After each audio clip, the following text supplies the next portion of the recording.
Tudo bom, Rodrigo? Como é que tá? Tudo certo, tudo maravilhoso. Eu estava dizendo aqui, antes de você entrar, para quem já está nos vendo aí, nós já temos aí muita gente já nos acompanhando, que nós vamos falar hoje sobre um tema muito interessante, sobre a Eirélio ou Eireli. Daqui a pouco você quem vai definir como é que vai ser a pronúncia, né? Você é o dono da pronúncia aqui para a gente hoje, você quem vai dar a cartada final, digamos assim, né?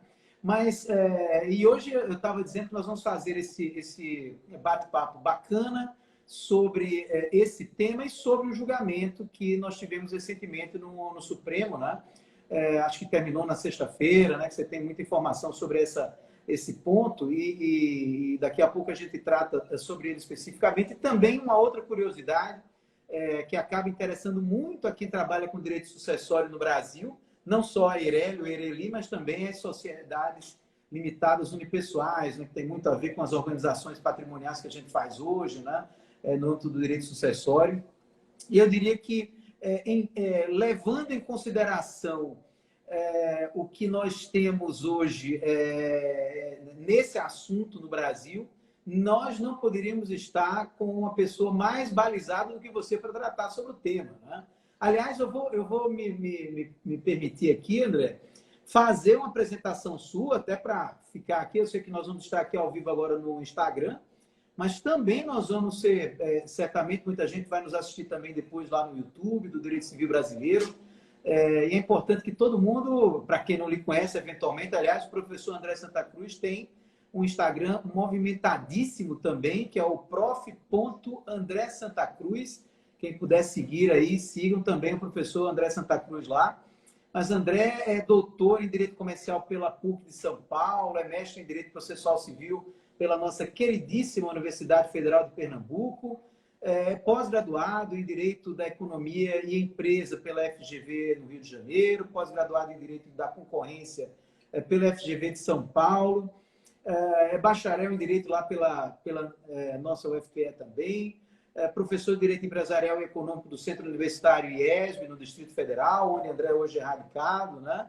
É membro do Conselho Editorial da Mises, Revista Interdisciplinar de Filosofia, Direito e Economia, autor de vários livros, dentre os quais se destacam o Direito Empresarial, da editora Método, e os Fundamentos contra o Antitrust, no caso aqui, editora Forense.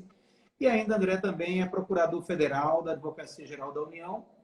E agora você está emprestado, digamos assim, né? Emprestado, cedido mesmo, digamos assim, né? Ao Ministério da Economia para ocupar um cargo importantíssimo para a gente que trabalha, inclusive com direito societário. André está num cargo de muita relevância, e em razão disso, logicamente, tem muita informação boa também para todo mundo, que exatamente é ser diretor do DREI, que é o Departamento Nacional de Registro Empresarial e Integração. André, ninguém melhor do que você para tratar sobre esse assunto e sobre essa decisão do Supremo. Nós estamos aí bastante curiosos para ver o que é que aconteceu, né? Eu vou passar a palavra para você, que se deixar eu vou ficar aqui a noite toda falando, para você dar assim uma boa noite, boas-vindas a todo mundo que está nos assistindo, e depois eu faço a minha primeira pergunta curiosa aqui. Tá bom. Primeiro, boa noite a você, boa noite a todos aí que estão nos acompanhando, né? Obrigado pelo convite, obrigado pelas palavras, né? Eu sou um fã de carteirinha do seu trabalho aí nas redes sociais, nas mídias sociais, trazendo muita informação, me inspiro, inclusive, no seu trabalho para fazer o mesmo, tentar fazer o mesmo aqui no âmbito do direito empresarial, né? Trazer informações. Esses são canais muito importantes hoje, né, Rodrigo? Essa forma de se relacionar com o nosso público leitor, com nossos alunos e tal, é muito legal. E aí você falou que viu lá a minha postagem, né, comentando a decisão e me fez esse convite. Eu fico muito, muito feliz e honrado. Queria já faz tempo encontrar um tema, uma oportunidade boa para a gente fazer uma live e poder conversar com essa audiência sua que é altamente qualificada. Eu fico muito, muito feliz de estar aqui. Inclusive, eu vou logo lhe avisando, hein? Você não vai sair do alvo, não. Esse tema de hoje já é um tema maravilhoso, mas a gente tem muita coisa boa ainda aí pela frente, né? Tem, inclusive, a reforma da lei da recuperação a lei da recuperação judicial, né, que está em andamento aí, vamos cuidar disso aí daqui uns dias, nem vai demorar muito, viu? Sim, sim, sim. Se você me permite até, eu tenho um curso online sobre recuperação judicial e Sim, eu vou sim. lançar uma nova turma agora dia 15 de dezembro, já com um módulo específico para tratar de todas as mudanças. É um Muito modéstia à bacana. parte, é o melhor curso do Brasil, não por mim, mas por todos os professores convidados que dão aula. São mais de 15 professores convidados, dão aulas de todos os temas de recuperação judicial. Está bem bacana o curso. Muito bem. Recentemente a gente fez um evento muito interessante também sobre recuperação judicial na incorporação imobiliária. Né? Você sabe que eu trabalho muito na área de direito imobiliário e a gente fez uma análise bem interessante também. Daniel Carne esteve conosco também, que Ele dá aula no meu curso. dá aula no curso. Pois é, Daniel é super especializado, um cara extremamente preparado. Eu tenho certeza que o curso, você deve ter escolhido todo mundo de muita categoria, com certeza, com muita precisão. E Daniel é um bom exemplo disso, né? Um bom exemplo disso, né? Eu estou vendo aqui que o pessoal está perguntando onde está o curso. O curso vocês podem acessar Tá o na próprio minha bio, Instagram, né, do professor né? André, né? Na minha bio, né, que chama, que todo mundo deve saber, né? Vai lá na minha bio, tem o link para você se cadastrar na lista de espera e receber no dia do lançamento o e-mail com a oferta, inclusive com algum desconto aí, alguma coisa especial. Perfeito. E o site do curso também aqui, o pessoal está É perguntando. andressantacruz.com.br. Tá, bacana, muito, muito bacana. Bom, André, veja só, essa questão da. Primeiro você é quem vai dizer se é Eireli ou Ereli, né? Eu ainda já fica a primeira questão aqui, mas um ponto que me chama muita atenção nesse caso da Eireli, eu vou chamar assim, depois você pode me corrigir, evidentemente. Mas é o seguinte, eu me lembro que em 2011, quando foi inserido entre nós no Código Civil o artigo 980-A, isso foi havia uma revolução ali em andamento em termos de organização societária. Sempre havia um reclamo muito forte, né, do Brasil em ter algo parecido com o que a gente tem na Espanha já há um certo tempo, né, da Sociedade Unipessoal Espanhola. E chegou ali a Eireli, só que quando o artigo 980-A, é importante que todo mundo aí que esteja nos acompanhando anote esse artigo 980-A, é lá onde a gente vai transitar aqui hoje à noite, acabou falando sobre a necessidade de uma integralização de capital social mínima de 100 vezes o maior salário mínimo vigente no país. Né? Isso ocasionou, de um certo modo, uma retração do uso da Eireli, enfim.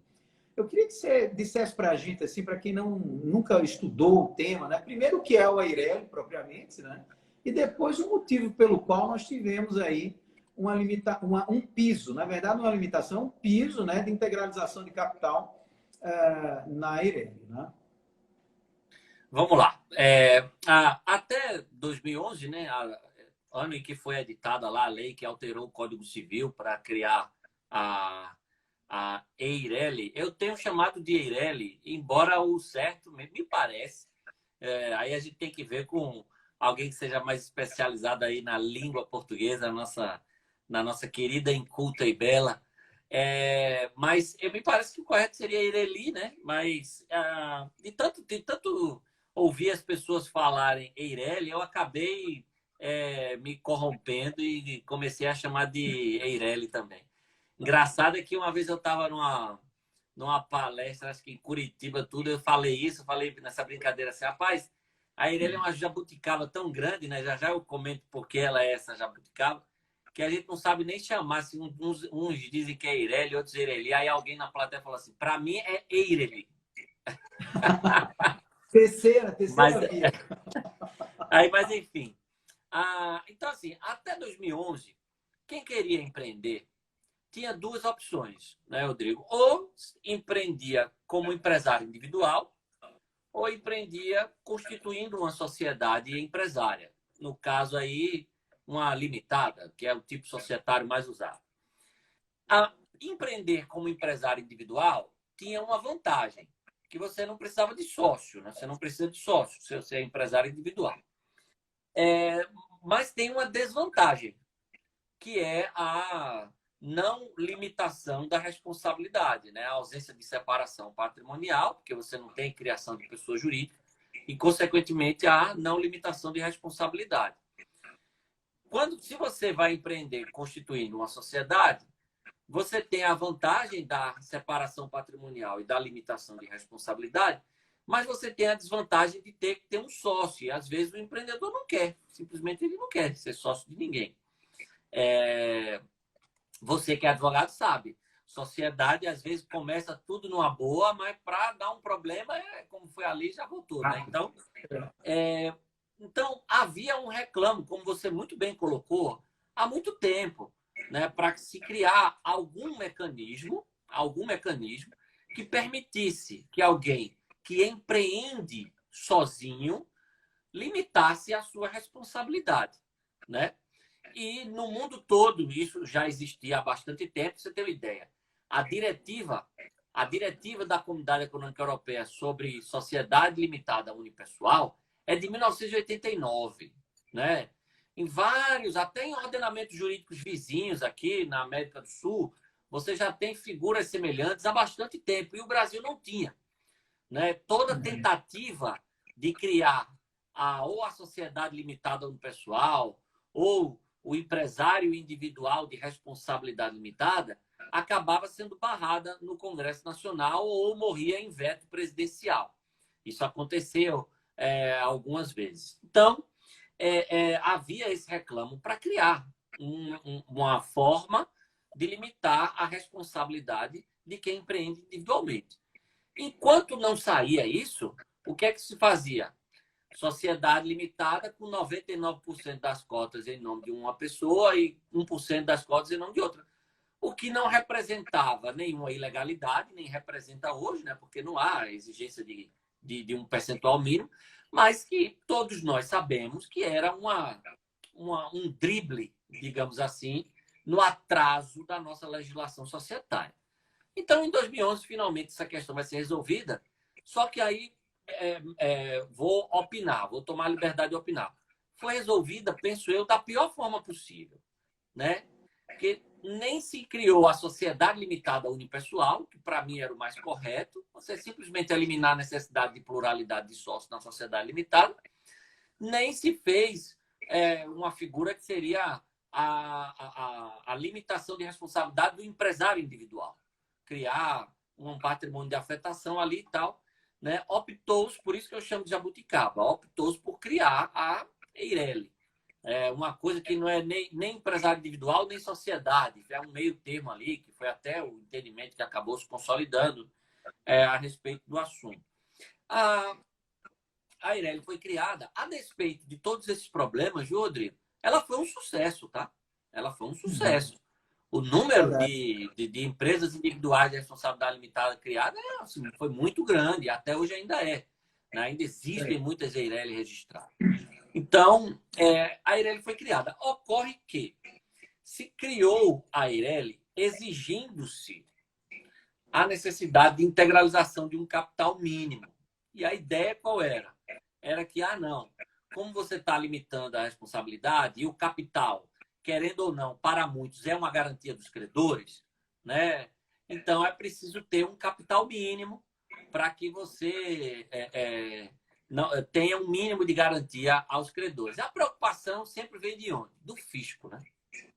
Sempre é do fisco. Essas coisas é o direito empresarial da Receita Federal. É assim que eu chamo. Então, assim, foi por isso que se criou. Agora, tem algo que pouquíssimas pessoas falam. Eu tenho falado isso bastante desde a Lei da Liberdade Econômica, que eu tive a honra e o prazer de participar na redação, que é o seguinte: existia um parágrafo 4º na redação original lá da lei que criou a Eireli, né, do artigo 980-A, que dizia o seguinte, que o patrimônio do titular da Eireli não se confunde em nenhuma hipótese com o patrimônio da Eireli, da pessoa jurídica, né? E ele não vai responder por dívida da pessoa jurídica em nenhuma situação. Ou seja, a ideia era que na Eireli, pelo menos essa é a minha visão, eu sei que pode ter alguém que pense e veja diferente, mas a ideia é que na Eireli não era para ter desconsideração da personalidade jurídica. A Eireli era para ser uma pessoa jurídica que não admitia, em hipótese alguma, essa identificação do patrimônio do titular com o da pessoa jurídica ou seja, conferia uma proteção patrimonial maior, mais forte. Então, eu vejo a exigência de capital mínimo, Rodrigo, como uma contrapartida a essa maior proteção patrimonial que a Eireli oferecia, né? Então, aqui eu não vou ter desconsideração, parágrafo 4 dizendo que em nenhuma hipótese confunde.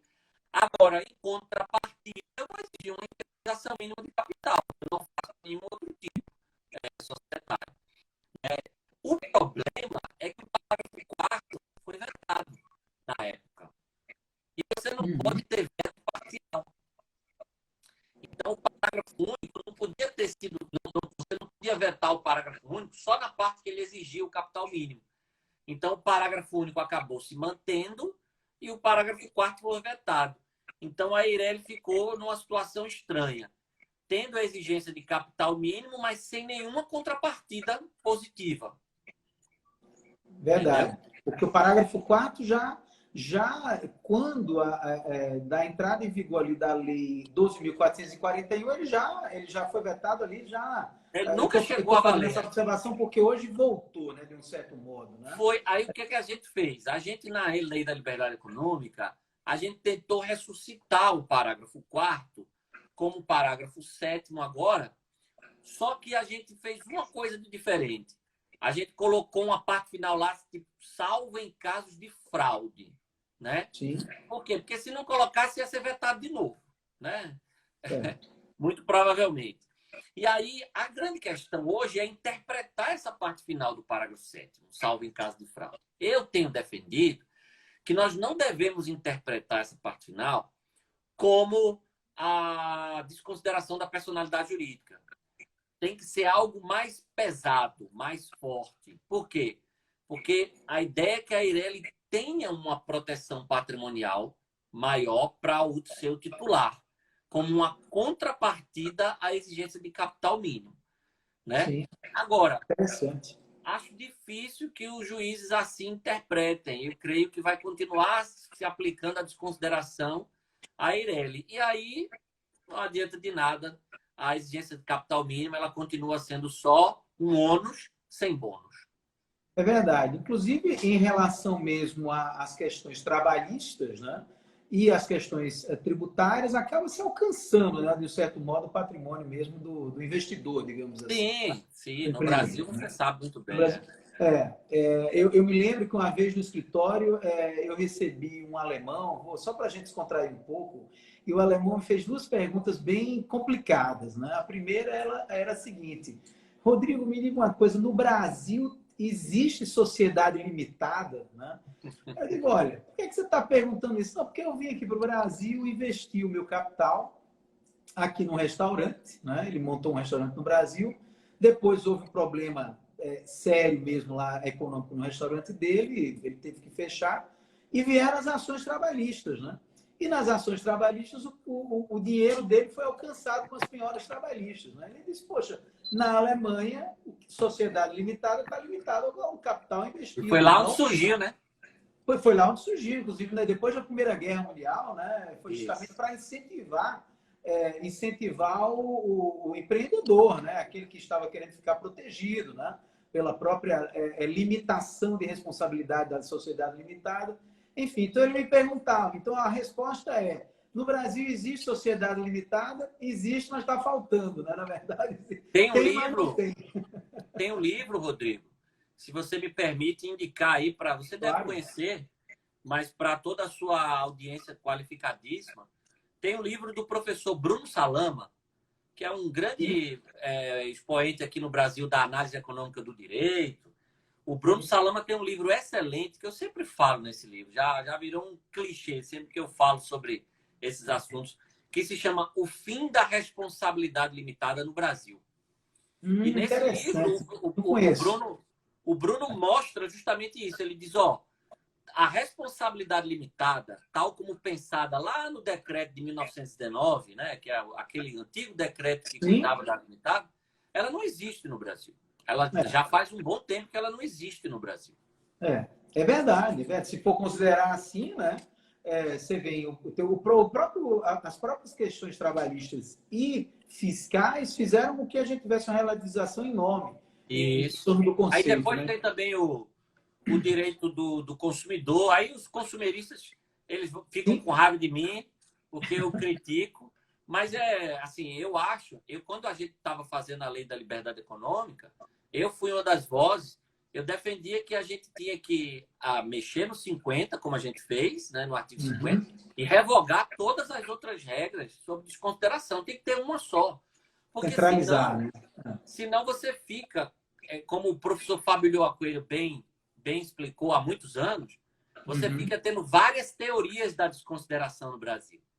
Foi ele que Sim. começou com aquela coisa de chamar de teoria menor, teoria maior, que hoje ele mesmo abandonou essas nomenclaturas, mas eu disse para ele, professor, o senhor abandonou, mas já estão enraizadas. Todo mundo já fala em teoria maior, teoria menor. Ele É verdade. abandonou, ele me disse que é porque ele falou assim, ninguém estava entendendo o que eu estava dizendo, então eu parei de usar. Eu falei, olha, mas agora caiu em domínio público.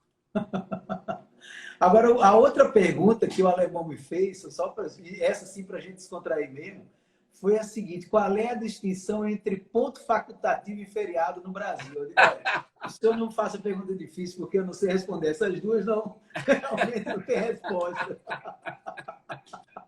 O Brasil é um país extremamente sui generis, né? Brasil Aliás, ótimo. voltando à questão da Eireli, e ao um dos temas principais aqui da nossa conversa, é a tal ação direta de inconstitucionalidade que dizia respeito a esses 100 salários mínimos, né? Sim. De investimento, né? Que A é DIN a 4637. 4637. Seria bom você fazer aí um resumo do que aconteceu lá, para que todo Vamos lá. mundo possa ficar informado sobre esse tema, né? Ótimo. Assim que a Eireli entrou, a lei, né, que alterou o Código Civil criando a Eireli, entrou em vigor, o Partido Popular Socialista, o PPS, entrou com uma ação direta de inconstitucionalidade, alegando a inconstitucionalidade, Rodrigo, da exigência de integralização de capital mínimo. E havia dois fundamentos. A DIN se baseava em dois argumentos. O primeiro era a violação ao artigo 7º, inciso 4º da Constituição, que é aquele artigo que diz que não pode haver a vinculação do salário mínimo para nenhum fim, né? Sim. E o segundo argumento era de que a exigência violaria também o artigo 170 caput da Constituição, que trata da livre iniciativa, coloca como fundamento da ordem econômica a livre iniciativa, né? A ação direta acabou demorando muito para ser julgada, né? Quase 10 anos. Quase 10 anos. Adotou-se o famoso rito do artigo 12 lá daquela lei, né? do processo constitucional. Aí teve manifestação da PGR, manifestação da AGU, informações da Presidência da República, todos pela improcedência da ADIM, tá? Todos se manifestaram pela improcedência da ADIM. E aí o relator, ministro Gilmar Mendes, deu seu voto na semana passada, eu acho, e abriu esse julgamento virtual, né? Que agora tem isso, né? Fica durante um tempo lá e você fica acompanhando lá, quando entra... Cada dia chega um voto. Quando eu comentei, Rodrigo, já tinham sido proferidos 7 votos e já tinham 6 votos pela improcedência da ação, ou seja, pela constitucionalidade do dispositivo. Certo. Olhando hoje, eu já vi que todo mundo votou já. Como foram os votos? O relator, o ministro Gilmar, votou pela improcedência da ação, ou seja, pela constitucionalidade, e ele foi acompanhado por 9 ministros. Somente o ministro Edson Fachin votou contra. Votou pela inconstitucionalidade da lei, pela procedência da ADIM. Com base no artigo 170, não? Porque o primeiro argumento, com todo respeito aos advogados que assinaram a petição e o formulário, o primeiro argumento é muito fraco. As pessoas ainda não compreenderam bem o que é que a Constituição diz lá no artigo 7º, inciso 4º, sobre não vinculação do salário mínimo. Aquilo é uma forma de proteger o trabalhador. Você não pode indexar o salário mínimo a nada. Por quê? Porque ao fazê-lo, você dificulta o reajuste periódico dele. Então, é nesse sentido que se impede a vinculação do salário mínimo a alguma coisa. É você fazer algum tipo de indexação que amanhã vá dificultar o seu reajuste periódico, atendendo a todos aqueles critérios que estão lá. Ele tem que atender a moradia, a alimentação, saúde, lazer, etc. Então, isso não significa que você não possa usar em qualquer lei o salário mínimo como parâmetro para alguma coisa, sabe? E São mesmo em coisas decisão absolutamente judicial, né, diferentes. André? Mesmo em decisão judicial, por exemplo, a fixação de alimentos na área Sim, de direito de família é basicamente, quando não, a pessoa não está vinculada a algum serviço público, é toda feita em salários mínimos, né? óbvio, na lei de Seria tudo falência você tem. inconstitucional, imagina, né? Não Lá teria na sentido. lei de falência, você tem lá o artigo 94, inciso 1º, que vincula o pedido, né, de falência tem que ser dívida superior a tantos salários mínimos. Então, você tem uma série de leis. Então, esse primeiro argumento, ele era realmente muito fraco, juridicamente. O segundo argumento, ele era mais forte. É preciso reconhecer. Por quê? Porque você não tem exigência de capital mínimo no Brasil, nem para constituir SA, a não ser em determinados tipos de sociedade, por força de uma regulamentação específica, por exemplo, instituição financeira, seguradora tal. Mas não sendo isso, você não tem exigência de capital mínimo, né, no Brasil. Então, exigir para ele era estranho.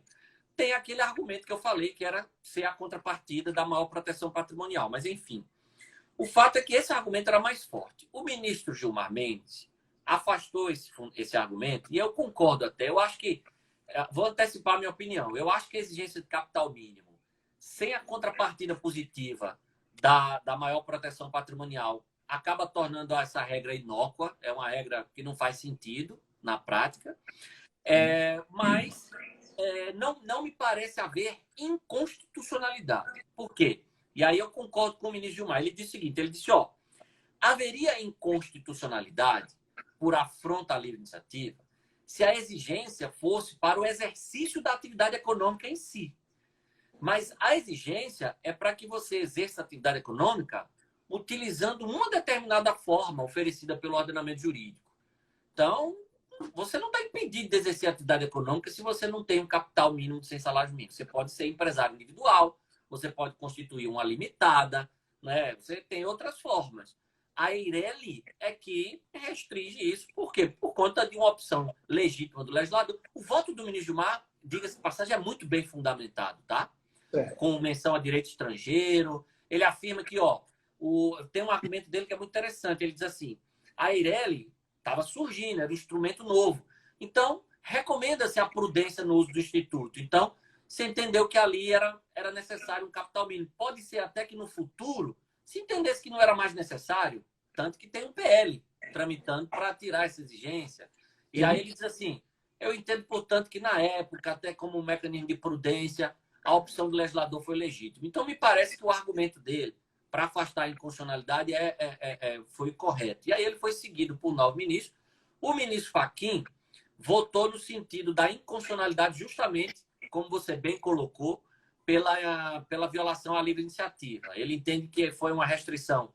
É um voto bem sucinto, bem fundamentado também, que houve uma restrição desarrazoada, desproporcional, né, para o uso desse instituto jurídico que é a IRE. O fato, Rodrigo, é que demorou tanto para julgar a DIN que hoje já tem a limitada unipessoal. Perdeu o time, né? Verdadeiramente perdeu o time disso aí, né? Perfeito, é exatamente isso. Hoje você já tem a limitada unipessoal, que não exige capital mínimo, nem tem as outras restrições que a Eireli tem, como, por exemplo, a vedação de você constituir mais de um Eireli quando o titular é pessoa natural. Tal. Isso na sociedade limitada unipessoal não tem. Então, por isso que muita gente até tem já decretado a morte da Eireli. O pessoal muitas vezes fala... Toda vez que eu comento alguma coisa de Eireli no Instagram, muitos seguidores comentam. A Eireli vai cair em desuso. Ninguém vai mais usar a Eireli. O fato é que isso ainda não está acontecendo, tá? Na prática mesmo, eu mesmo trabalho muito com construção de Eireli. Né? Há uma tendência de que ela está sendo menos constituída. Isso eu tenho números. Lá no DRE a gente tem números que mostram isso. Uhum. Há uma queda, mas ela ainda é muito vigorosa, digamos assim, na praxe empresarial brasileira. Isso sem falar que eu também não preciso ter os 100 mil reais à vista, né, na integralização. Até onde eu acompanho, não vejo limitação. Não, Né? é o O Drake tem seguinte, limitação não, para boa isso? pergunta. Boa pergunta. A integralização dos 100 salários mínimos para a construção de EIRELI tem que ser à vista. À vista? Agora, Pô, se ela tem um capital superior a 100 salários mínimos, aí o que ultrapassa 100 salários mínimos pode ser a prazo. Isso foi tá. uma regra que a gente colocou na Instrução Normativa 81 do DREI, que a Ah, gente tá. editou no meio do ano. Então, a integralização dos 100 salários mínimos aí tem que ser à vista, sempre teve que ser à vista. Agora, se você tem uma EIRELI, por exemplo, com capital de 200 salários mínimos, aí você tem que integralizar a vista 100, mas os outros 100 pode ser a prazo. Certo, perfeito. Isso é uma informação importantíssima, porque interessa muito mesmo nesse fluxo normal do capital ali. Sim. Né? O que é interessante é que isso está em instrução normativa, né? Não propriamente E limitação prevista em lei. Né? E está lá é. na instrução do Lembrando DREI. Né? também, né, Rodrigo, que no Brasil a gente não tem regras de controle da realidade do capital social. Né? O capital, Sim, no final das também. contas, é aquele que o titular Declara. da EIRELI ou que os sócios declaram. É. É claro que, por questões fiscais e tal, você tem que ter uma comprovação de que você tem aquele valor. Pode ser que amanhã você Isso. seja chamado a comprovar aquele investimento e tal. Mas o fato é que a junta comercial não vai te exigir um comprovante daquele valor tal. Isso aí não acontece na prática. Então, o que pode acontecer muitas vezes é as pessoas declararem lá que o capital é do mínimo, de 100 salários mínimos, sem que tenha havido digamos, uma efetiva, uma real integralização. Isso é algo que acontece no direito brasileiro. Há quem critique, há quem diga que isso aí é bom, tal, mas não estou emitindo juízo de valor, mas só lembrando que isso acontece. Não. Perfeito, muito bom. Agora, falando em integralização de capital social, né, quando nós estamos tratando ali das sociedades limitadas, a gente sabe que o fluxo normal da Constituição eu integralizo o meu dinheiro ou outro bem lá no capital da sociedade e a sociedade me dá em troca cotas, né? Até mesmo para eu distribuir as cotas entre os sócios. Né? Essa mesma sistemática acontece também aqui na EIRELI, é essa mesma lógica da EIRELI. A EIRELI tem cotas, né? Isso é uma coisa que sempre me passou pela cabeça, sabe? Porque para que É, cotas, né? Você não vai ter a divisão aí do capital, porque o capital ele é 100% de titularidade do criador da EIRELI, né? Do titular da EIRELI. Então, o capital ele é 100% pertencente ao titular da EIRELI. Agora, pode ser que amanhã você venha a transformar a EIRELI numa limitada. Aí sim, você divide esse capital em cotas, admite um sócio, uma parte desse capital você vai colocar lá para aquele outro sócio e tal. Mas sendo a EIRELI mesmo, aí não tem essa divisão não, porque o capital ele é todo do único De um titular. só. Inclusive, você tocou no assunto ainda há pouco, que é muito interessante também, para quem não está acostumado ali com o uso das EIRELIs, né? Que tanto ela pode se transformar numa sociedade limitada, como também pode ser que a sociedade limitada se transforme numa EIRELI, né? Em razão mesmo de outras Bom, necessidades. Morreu um sócio, né? Tem muita gente que passa por isso quando há o falecimento do sócio, né? Não, mas eu não quero continuar sendo sócio do meu marido, da sócia da minha esposa, né? Não tem problema, sai, liquida a sociedade naquele ponto e ali quem vai ficar pode se transformar no EIRELI e tocar a atividade sem problema nenhum. Né? sim. São... Isso é perfeito, isso está previsto, inclusive, né, no 1033, parágrafo único do Código Civil. Embora hoje eu penso que isso vai ser cada vez menos feito, porque como a sociedade agora pode ficar com um sócio só, nesses casos em que morrer um sócio, sair um sócio tal, a tendência é que ela continue como sociedade limitada unipessoal, Pessoal, sem é verdade. precisar fazer A transformação. transformação, né? Agora, uma das coisas que sempre teve muito no debate foi a possibilidade da EIRELI ser constituída por uma pessoa jurídica, né? Pela pessoa Verdade. natural, tudo bem, pode, não há dúvida nenhuma, Mas e pela pessoa jurídica? Eu já vi limitação do DREI. Na verdade, o DREI é quem tinha trazido limitação quanto a isso. Ou limitação ou autorização, né? Como é que está essa situação hoje, André? Hoje é possível, desde 2017 é possível. Como é que foi? No início, o DREI entendeu pela impossibilidade de constituição de EIRELI por pessoa jurídica. Então, teve muita gente que tentava, entrava com mandado de segurança, conseguia decisão judicial, mandando a junta comercial registrar e tal, porque as juntas, em obediência à norma do DREI, não admitiam. Mas, numa reforma das instruções normativas do DREI ocorrida em 2017, o DREI mudou de opinião, mudou de entendimento. Não era minha gestão ainda, era antes da minha gestão no DREI, mas em maio de 2017, se não me engano, foi março ou maio de 2017, o DREI mudou e passou a permitir que a EIRELI fosse constituída por titular pessoa jurídica, inclusive sociedade estrangeira, né? E a partir daí passou-se a permitir que a EIRELI fosse constituída por titular pessoa jurídica. O que é interessante é que, nesse caso, não há a limitação para a constituição de uma só. Pois é, era isso que eu ia lhe perguntar agora, porque essa limitação existe lá para a pessoa física, né, no caso. Né? Para a pessoa física, exatamente. Quando o titular é pessoa física, ele só pode constituir um EIRELI, que é uma regra que chega a me dar arrepio, que eu não entendo por quê. Também não. Né? Eu nunca entendi por que isso aí, mas enfim. O fato essa é que... sim me parece uma limitação absolutamente ilógica. Sem nenhum sentido. Normal, né? Sem nenhum fluxo normal do sentido, capital, né? Não tem exatamente, sentido nenhum essa. Verdade, essa não tem nenhum sentido mesmo. Mas no caso da Constituição sendo por pessoa jurídica, nada impede que se tenha mais de um EIRELI. Né? Isso também é uma informação importantíssima. Né? Bom, uma outra questão que é muito recorrente também, o que é que acontece? No caso das organizações familiares, né? Muitas vezes a gente bate de frente, ainda hoje a gente tem os casais de antes de 1977. E por que os casais de antes de 1977 eles são importantes para essa análise? Porque eles eram casados, na maior parte das vezes, pelo regime de comunhão universal de bens. E o 977 do Código Civil diz que não pode haver o casamento das pessoas, aliás, não pode haver a sociedade de pessoas casadas pelo regime de comunhão universal de bens. E como sair dessa, né? E muitas vezes o que acaba acontecendo é você criar uma EIRELI para ser sócia do marido ou da esposa, porque nesse caso não tem limitação. Isso é do Brasil, né? Já que você não vai de um jeito, vai de outro, né?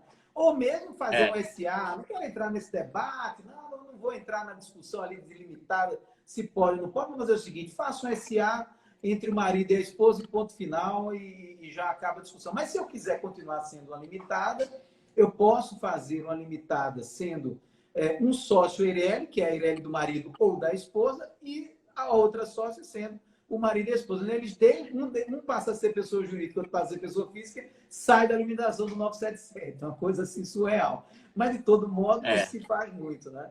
A pergunta que eu faço é, muitas vezes o marido não pode ser, ou a esposa não pode ser o administrador. Por exemplo, o cara é servidor público, é magistrado, né? Então não pode ser. Então eu sou o titular da EIRELI, mas eu posso ter um administrador não titular, logicamente, porque ele sócio não vai poder ser, que nós estamos tratando de EIRELI.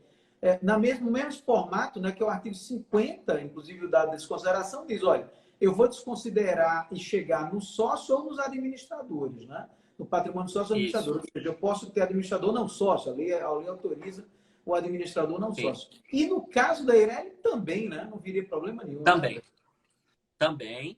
Também na EIRELI você pode ter o terceiro administrador, né? É assim que está mencionado na instrução normativa, o terceiro administrador.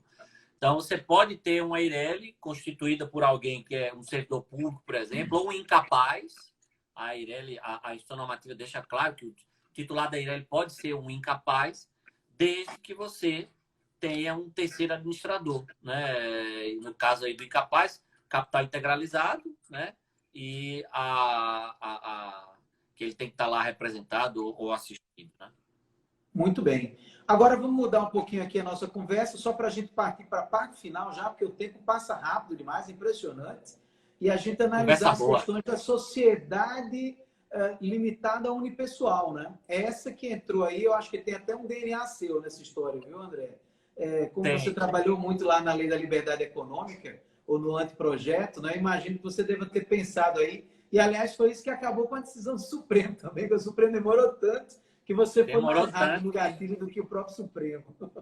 Então, eu lhe É pergunto o seguinte, verdade. o que é uma sociedade limitada unipessoal, né? E qual é a distinção dela em razão da Eireli? E outra pergunta que eu acho que é interessantíssima também, a gente deixar aqui para todo mundo que está nos assistindo, com a chegada da sociedade limitada unipessoal, acabou a Eireli ou as duas convivem? Né? Isso é um ponto também bem interessante a gente deixar Perfeito. esclarecido. Né?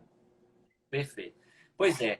A limitada unipessoal ela foi criada, né, pela Lei da Liberdade Econômica, que acrescentou 2 parágrafos no artigo 1052 do Código Civil, para deixar claro que a limitada pode ser constituída por um único sócio. Né? A gente já tinha, no Brasil, um exemplo de sociedade unipessoal, que é a Sociedade Unipessoal de Advogados, né, de Advocacia, perdão. Né? Sim, sim, é verdade. E no mundo todo a gente já tinha há bastante tempo a sociedade limitada unipessoal. Né? Como eu disse, a diretiva da União Europeia sobre isso é de 89. Então, assim, o Brasil chegou muito atrasado na criação da limitada unipessoal. A sociedade limitada unipessoal é uma sociedade limitada. Né? É uma sociedade limitada, como qualquer outra, Mesmo só que com um ela... só, né? Que essa é uma coisa que as pessoas olham assim e falam, mas como é que a sociedade, se a sociedade pressupõe mais de um, eu sou sócio comigo mesmo, né? Isso é um dado Exatamente. interessante, né?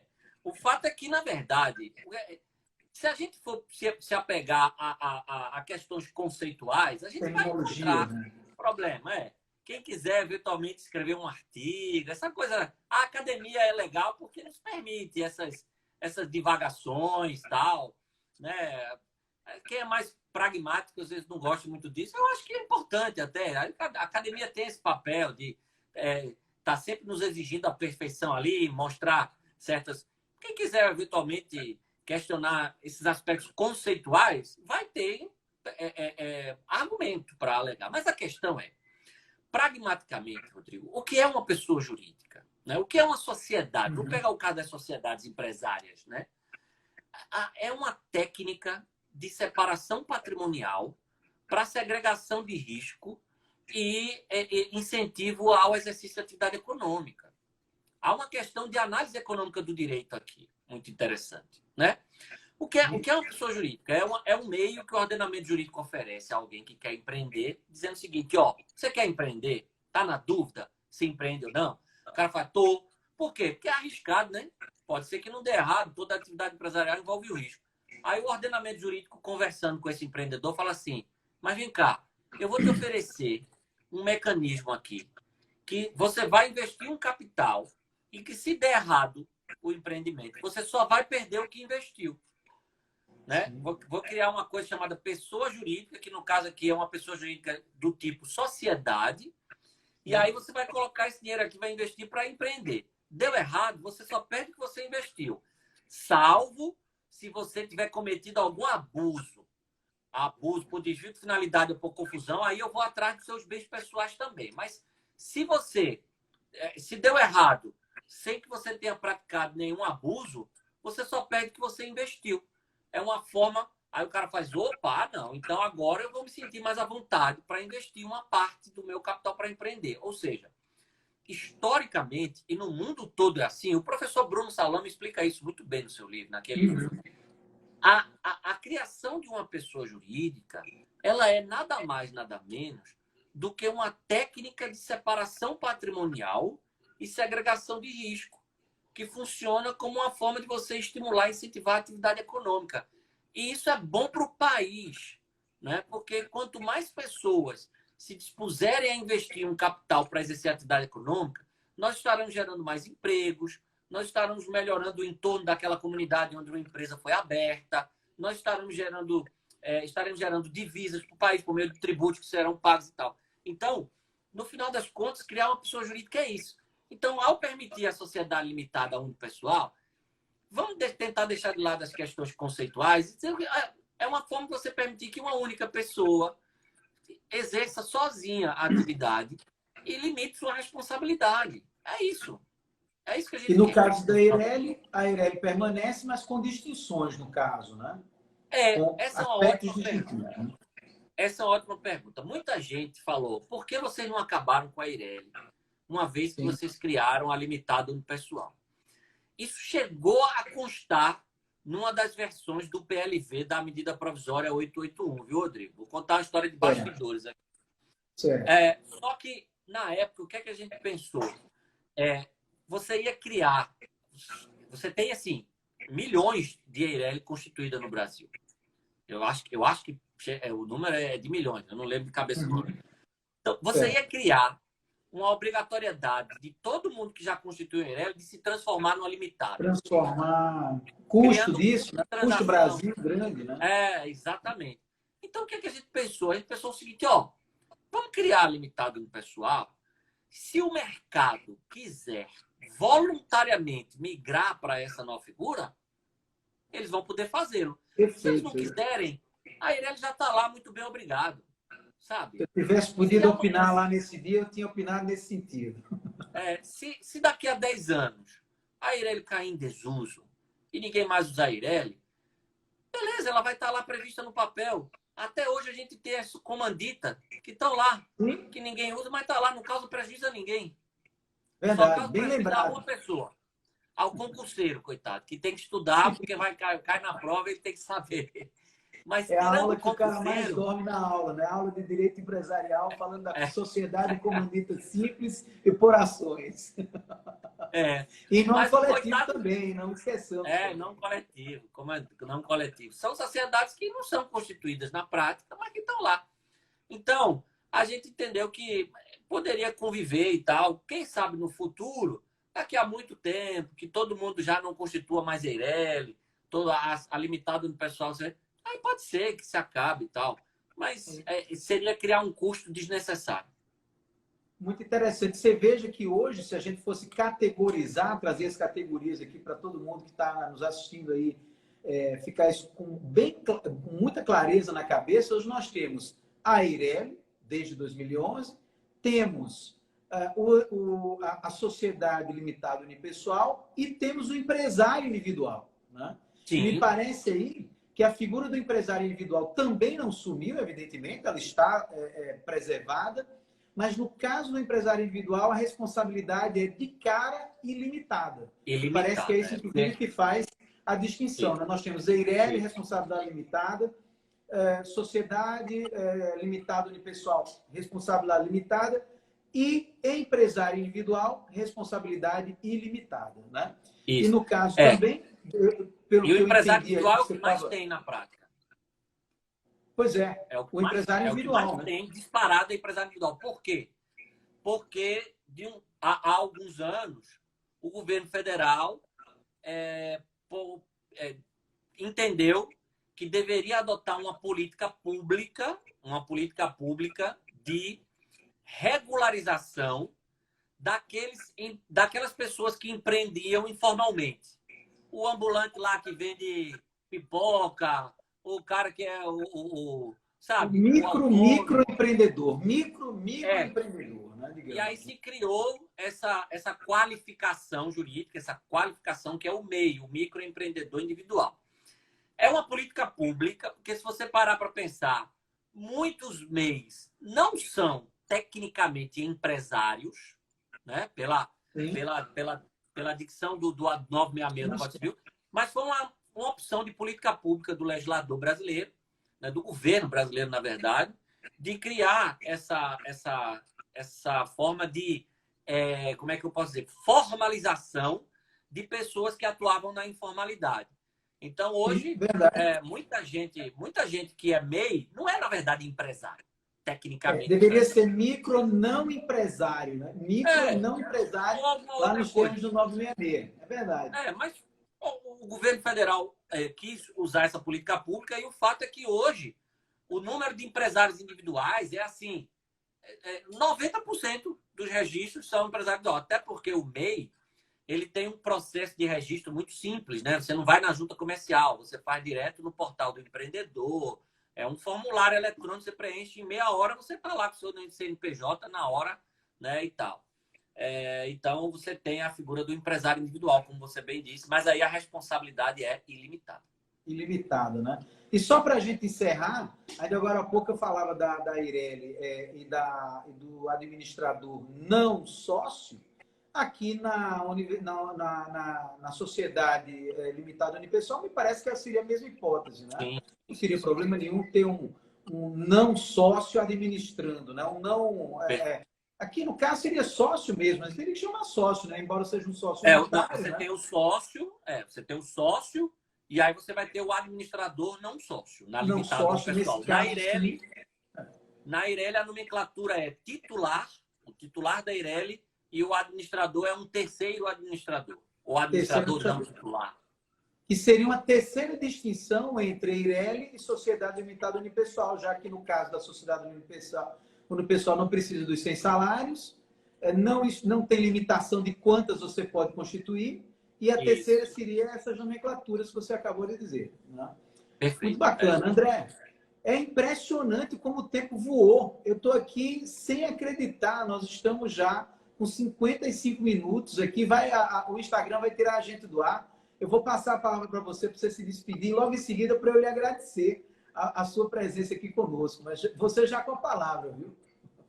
Muito obrigado, Rodrigo. Você é uma simpatia, um cara que eu já conheci aí virtualmente. Um dia vamos. Eu sou seu conterrâneo praticamente, né? Eu costumo brincar, brincadeira, viu? Não vai ficar magoado, não, nem os paraibanos não. É só brincadeira, é zoeira que nordestino a gente gosta de zoar.